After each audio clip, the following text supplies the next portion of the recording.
Well, thank you, James. Good morning, everybody. I have the profound honor of introducing our next speaker, who is Megan Smith, who is the Vice President of New Business Development and General Manager at Google.org. And for me, this is a really, this is why it's inspiring to me, is because I come from, and most of you don't know this, and most of the EWBers in the room, I come from a software engineering background, and one of my challenges within joining Engineers Without Borders about 5 to 6 years ago when I did is, what can a software engineer do in development? You know, and this is what drew me to our global engineering program, to see how engineers can think broadly. And I think this is something that Megan will speak to today. I think it goes without saying how Google has almost transformed every aspect of our lives. It's transformed the way we relate to information, but to me, it's transformed the way that I think we look to the world around us. And I know Megan and her team at Google.org are trying to take that to the next level by using innovative partnerships and provocative ideas to transform the way that we are looking and that engineers are looking to create positive social change within the world. Megan has told me that, just before I got up here, that she's and I'm going to paraphrase a bit, a universal optimist. So I'd like you to join me in welcoming Megan to help share some of those optimistic ideas with us today.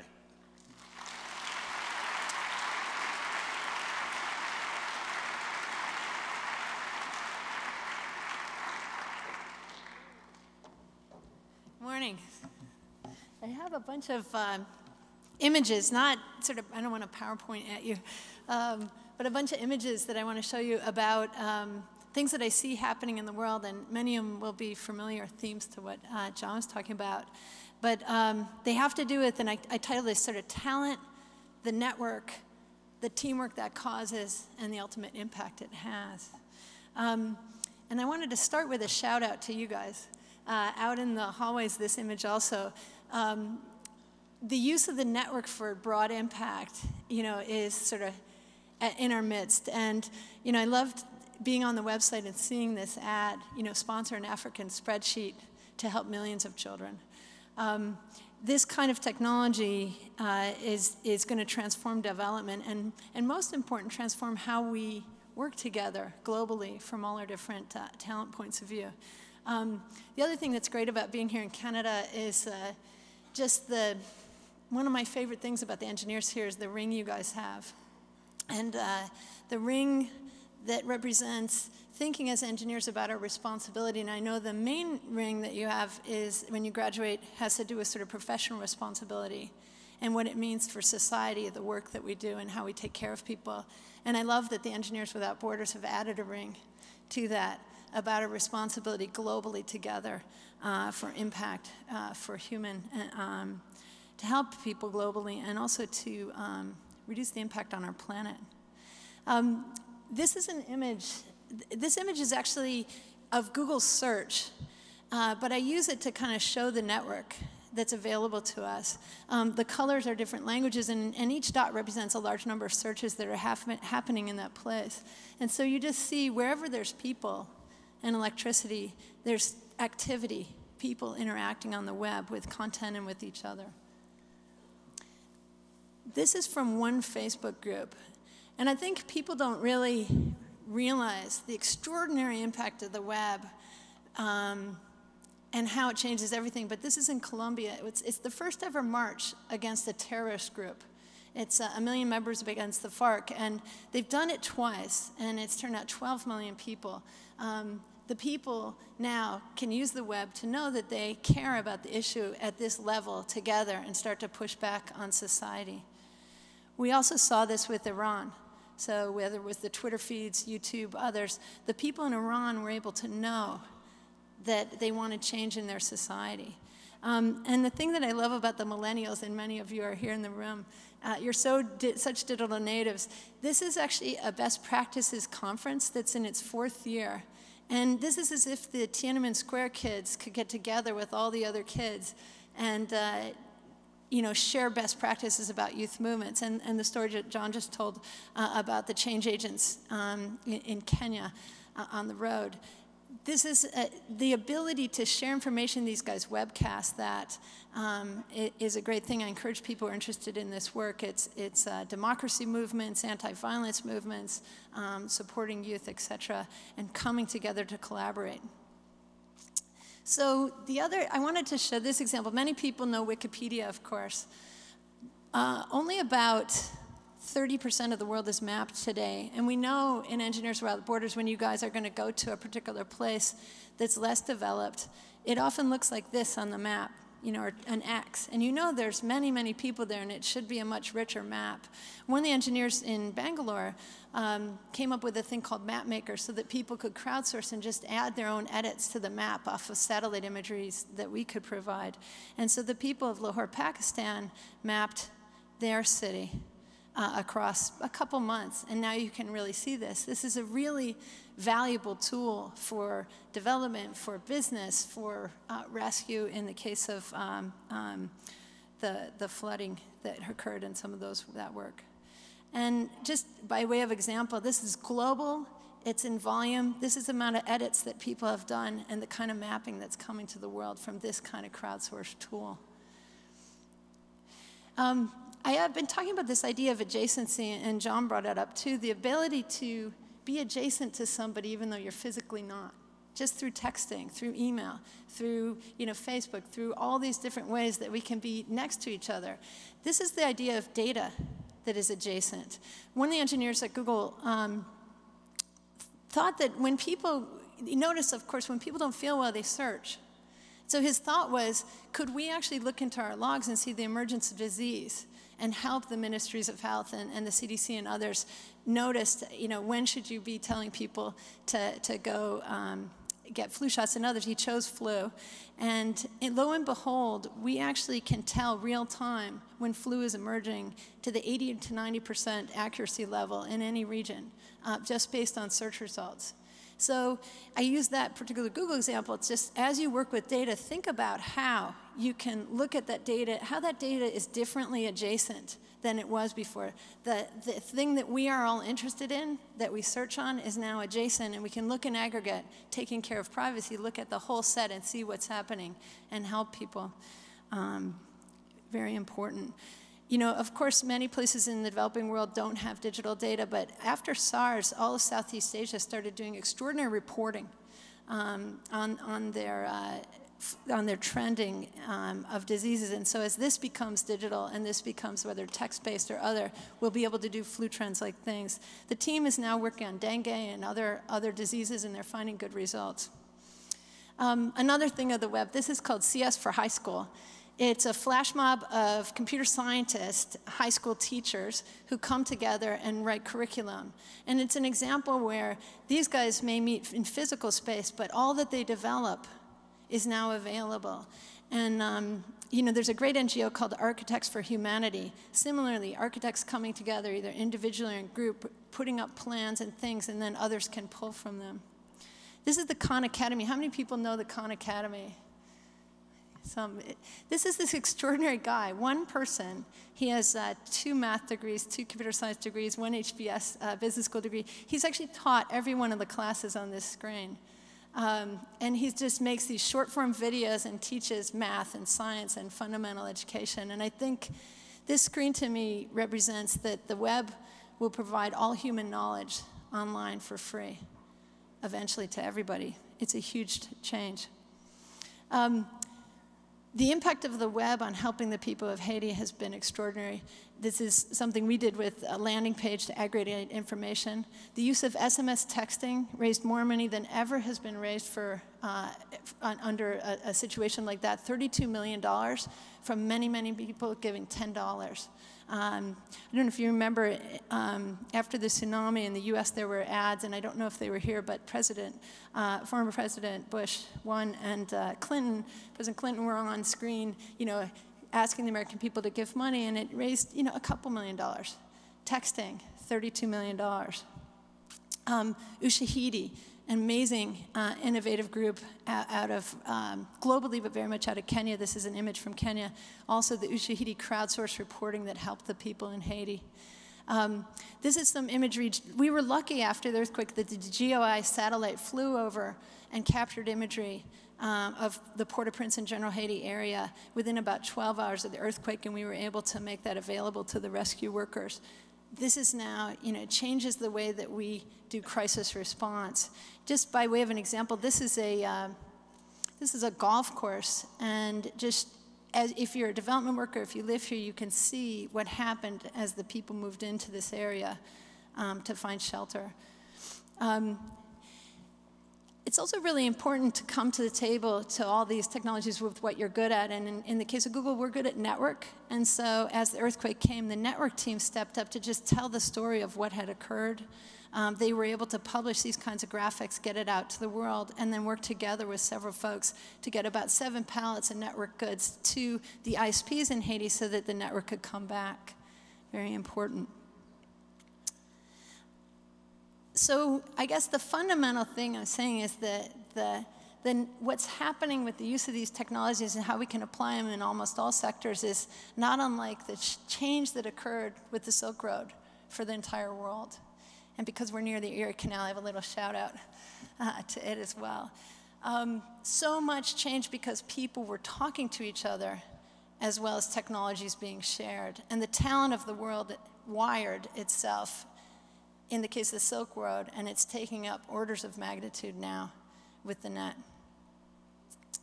The other thing that I think is really important is to recognize talent teamwork. This is a wonderful NGO that was founded by the 3 individuals on the screen. Rai Barkat, who was a UNC ROTC student, became a Marine. Tabitha in the middle, who was living in Kibera, which is one of the largest slums in Africa. It's in Nairobi. And Salim, you can see his white head cover. He was a youth organizer for soccer youth programs. And what the 3 of them did, Rai didn't decide that he was going to go development at the people in Kibera. He went to Kibera and lived in a 10 by 10. And he happened to meet Tabitha and Salim. And together, through understanding the situation he was in and their vision, he connected the University of North Carolina to these individual leaders, entrepreneurs. Tabitha was a registered nurse who was out of work. Now the Tabitha Clinic is the largest CDC clinic in Kibera, serving 30,000 people a month. So the journey they were on is extraordinary by teaming up and taking her talent with his resources. Salim was running a small soccer program. Now it's 5,000 youth. So I think this idea of cross-collaboration and respecting each other and not developing at each other and showing up and not remembering who is there as much as what you want to do is critical. I love this picture. Many people may know the $100 laptop OLPC program. This was one of the groups that was working with it. These little girls found some problems with some of the laptops. They took it upon themselves to make a laptop hospital. The youth don't know what they're not supposed to know. So they just do things. The only thing that's pretty amazing is that in the local clinic, there were no men working. So they told the boys they weren't allowed to help with the hospital. But I think this is the broader point. The youth are the future in these regions. And, the head of mobile of Google, this guy Vic Kondrotra, was recently having dinner, and he told me this story where his daughter, his 5-year-old, was playing near him, and he was talking to his friend, and he said something, I don't know, and his daughter's like, Daddy, where's your phone? And he went on, he's like, I don't know, in the car. Daddy, where's your phone? As a 5-year-old, she didn't really understand why, if you had said the word I don't know, you wouldn't get your phone and get the answer. And so I think that, you can rethink how the youth all around the world are going to interconnect to each other and work with these technologies and make extraordinary change. I don't want to not talk about the fact that the network's not everywhere. This is, as the globe spins around on Google, this is the lack of traffic for search from this continent. And to me, it's almost criminal that there was never a cable, an undersea cable, on the entire right-hand side of this continent. It's like not having a transatlantic cable. So there was nothing there, no broadband.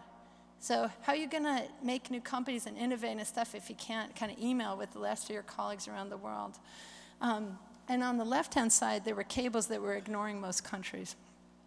The good news is that people there, of course, have extraordinary mobile interconnections, and now broadband is coming. This is a look at what's actually in place now and soon to exist. So now there are 2 cables across the east side of the continent, another couple coming down, and then, of course, the leadership across each of these countries is wiring. Finally, the World Bank is paying attention and doing loan work to get this fundamental resource to people. This is going to change everything. John talked about Kenya. M-Pesa, there's only 2 places in the world you can really transfer money at scale. It's Japan and Kenya, way ahead of us on use and innovation and invention around mobile. The mobile internet is much more equal, and these are some stats about sort of data in those regions and usage and growth. Wonderful transparency stuff about money that sometimes walks away. This is an application someone made so you can text the bribes and the delays along these truck routes. So it collects, yeah, fabulous.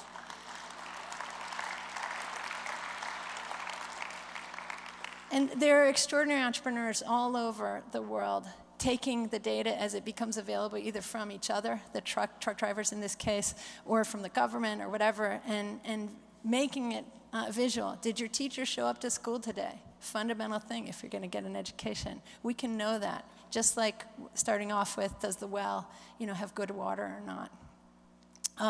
In Rwanda, we've been working with a pilot with USAID and the Rwandan Ministry of Education to just connect the teachers. The teachers are so extraordinary. Think about the master teachers in the world. Can we get them to be able to talk to each other? So this is just a very basic pilot, not only connecting to content, but to each other. And just the quality of discussions going on, even with a small number of several hundred Rwandan teachers now talking to each other, they can change their education system by empowering, we want to empower them. Again, it's about the talent. This is an incredible innovation from Erevan, and I encourage you to watch the TED Talk from them, the Erevan Eye Hospital Group. This particular example is from a guy named Eric Brewer, who's faculty at Berkeley and has been helping us with .org. They redid the 802.11 standard so it could go much further. Their record right now is 60 miles, and they're able to beam the doctors in to do consults. And so they're doing 6,000 consults a month here, and so the doctors don't move. Instead, the patients are where they are. They come to the clinic, and the doctors beam in. It's been really, really powerful. We've been doing work around taking our knowledge and doing recommendations for network, and I encourage people to write white papers for things that you can contribute, and some scanning projects. I won't go into that in detail. The last example I want to leave you with is more environmental. This picture from the astronauts of our planet made such great change.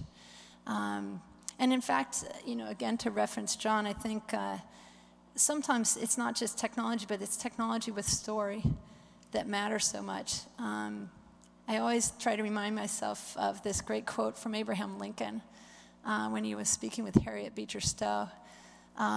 He said, "So you're the little woman who started this big war."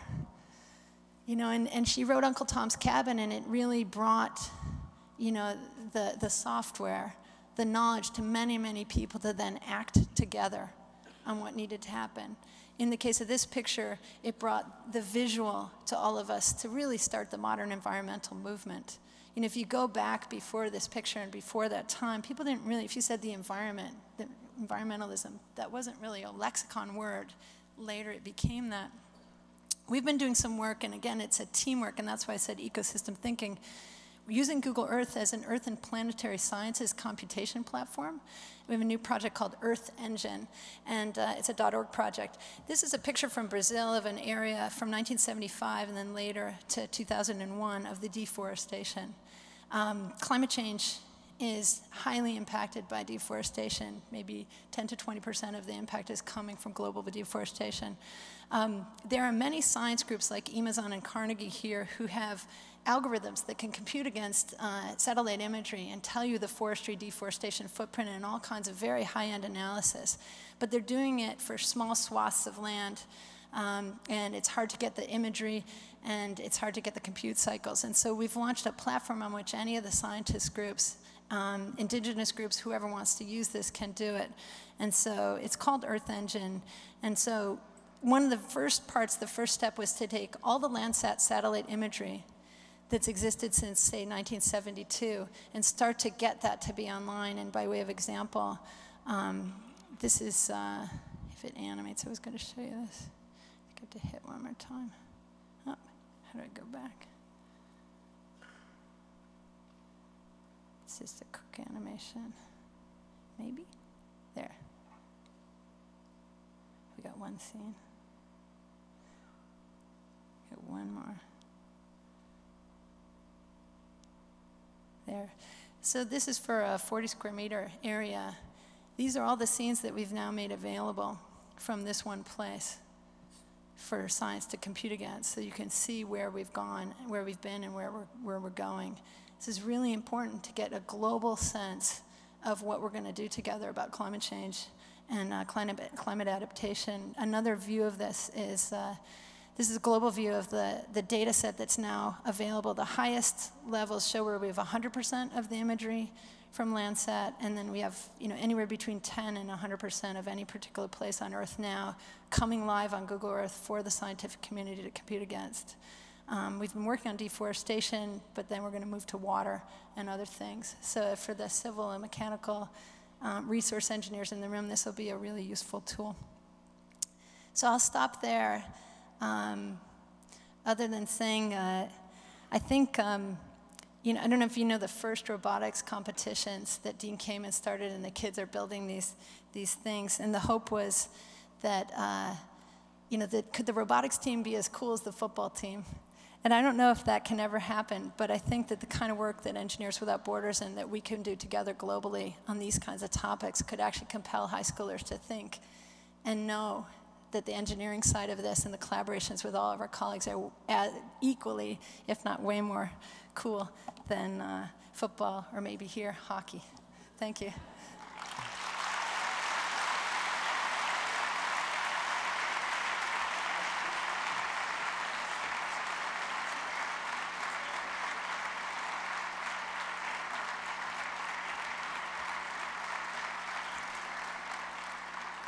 So one of the things that really hit me in that presentation was that as engineers, it's not just about technology, it's about technology with a story. And to paraphrase Megan, that we should not be, as engineers, it's not our role to develop technologies at each other, but to use our engineering skills to work in collaboration and try to understand each other. So that's our challenge, I think, as the engineers in the room as we move forward, to try to make this profession to be something that we can be proud of and one of the top professions in the world.